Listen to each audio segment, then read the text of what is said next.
His 22-year Air Force career culminated in his job as Director of Advanced Space Programs Development for the Air Force Space Division during the presidency of Ronald Reagan. He's president of the Institute for Space and Security Studies. His presentation to the Citizens Inquiry was titled, "A Fighter Pilot Looks Back at 9/11 and Forward to a Resurrected America." 9/11 is related to just about everything else, particularly the war against Iraq. These two things have one aspect very much in common. They are both, in my opinion, treason. The cabal of neoconservatives at PNAC, I think you all know what that is, who planned this war, Cheney, Rumsfeld, Wolfowitz, Libby, Pearl, Jeb Bush, even before W became president. I don't say elected, I say became president. This cabal knew the American people would not stand for a war against Iraq unless there was, as they put it in their own document, a new Pearl Harbor. 9/11 supplied that. In other words, 9/11 was a false flag operation. That's one term to describe an act carried out to make it appear it was done by someone else. Next, the man who's written the book on false flag operations.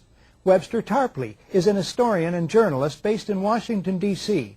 He has studied the dark world of intrigue, peopled by patsies, paid killers known as operators, and moles, government officials who flout their own country's laws. He made 2 presentations to the International Citizens Inquiry into 9/11. They are uncompromisingly titled "The 9/11 Terror Fraud, a Coup Against Civilization." Now here I would submit is a very important diagram that I commend to your attention, and I want to tarry and look at it for a moment.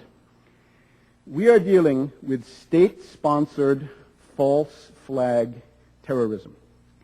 I don't mean state-sponsored in the sense that it has to be sponsored by the entire command structure of the country in question, but that it is carried forward by a private network ensconced and infesting decisive nodal points in the state apparatus of that country. I'll try to show you what I mean. Here we have to distinguish a world of patsies, the people that you hear about. I'll try to show you some of this in detail. The people we can call the dupes, the useful idiots, the fanatics, the police agents, the double agents, the provocateurs, in short, the Oswalds, the fall guys. Lee Harvey Oswald, "I'm just a patsy," direct quote. That's one group. The moles. This is the group of government officials, the network of government officials whose loyalty is not to the command structure, the Constitution, or their country in some diffuse sense, but rather their loyalty goes to a private intelligence network, a private clique, faction, a group of putschists, if you will, people trying to have a coup d'etat. You also have to distinguish the professional killers. These are the cold-blooded technicians of murder. This is the sort of area where you see retired veterans of the Special Forces, the Delta Force, the CIA Operations Directorate, and so on down the line. The old boys. At the end of the 80s and the beginning of the 90s, the term for this group in Washington was the asteroids. Finally, the corporate media. They are the indispensable ingredient, because without them you can't have anything. You have to have mass propaganda to accredit and spread and pound the official version of the events into the minds of people, and to smooth over the inevitable absurdities, contradictions, impossibilities, and so forth of the official story. Mass brainwashing in the Anglo-American tradition is what they propose. You're watching The Great Conspiracy, the 9/11 news special you never saw. When we come back, the classic question. What did the President know about 9/11, and when did he know it? When a competent observer looks for signs of despotism in a community, he looks beyond fine words and noble phrases. One nation, indivisible, with liberty and justice for all.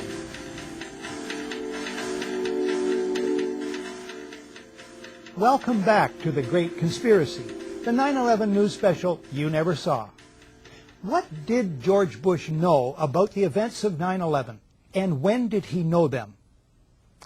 I'm not asking what George Bush, or Bill Clinton for that matter, knows or should have known in the weeks or years before based on this or that so-called intelligence report that he sees or should have seen about vague or not so vague alleged terrorist threats.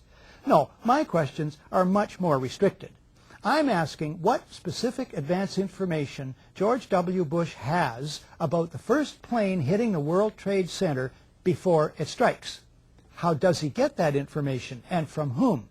Why does he act as if he has far less information than the record shows he must have had? Initial news reports show the President informed of the gravity of the situation that morning. That famous whisper in the ear must be put into context. It takes place at 9:05. That's 1 hour and 5 minutes after the first hijacking. 45 minutes after the FAA is aware of multiple errant airliners. 20 minutes after the first aircraft smashes into the Trade Center. 18 minutes after CNN breaks into regular programming. In other words, a torrent of hot water churns under the bridge before whisper time. Researchers Jared Israel and Ilarion Bykov of EmperorsClothes.com write shortly after 9/11. The President of the United States travels with an entire staff, including the Secret Service, which is responsible for his safety. The members of this support team have the best communications equipment in the world. They maintain contact with, or can easily reach, Bush's cabinet, the National Military Command Center in the Pentagon, the FAA. Information concerning these alarming events must be shared with the President by his staff. Otherwise, they would be derelict in their duties. Not surprising, then, this report by ABC's John Cochrane, traveling with the President, here speaking to Peter Jennings, not long after the President left his hotel. Peter, as you know, the President is down in Florida talking about education. He got out of his hotel suite this morning, was about to leave. Reporters saw the White House Chief of Staff, Andy Card, whisper into his ear. The reporter said to the President, "Do you know what's going on in New York?" He said he did, and he said he will have something about it later.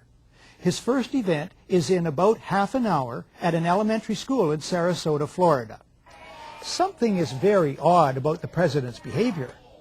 The President is aware, by his own words, that something serious is happening in New York. He additionally has to be aware of a great deal more about the situation. You have John Ashcroft later in the day at a press conference. Immediately after the first report of a plane crashing into the World Trade Towers, numerous federal agencies coordinating with the White House mobilized their resources. You have Vice President Dick Cheney, September 16th on NBC's Meet the Press. He tells host Tim Russert, the Secret Service has an arrangement with the FAA. They had open lines after the World Trade Center was... Then he stops himself. You have Laura Brown of the FAA. She attends hearings of the 9/11 Commission that bear on the aviation aspects of the day. Embarrassed by previous non-forthcoming testimony about the FAA's role,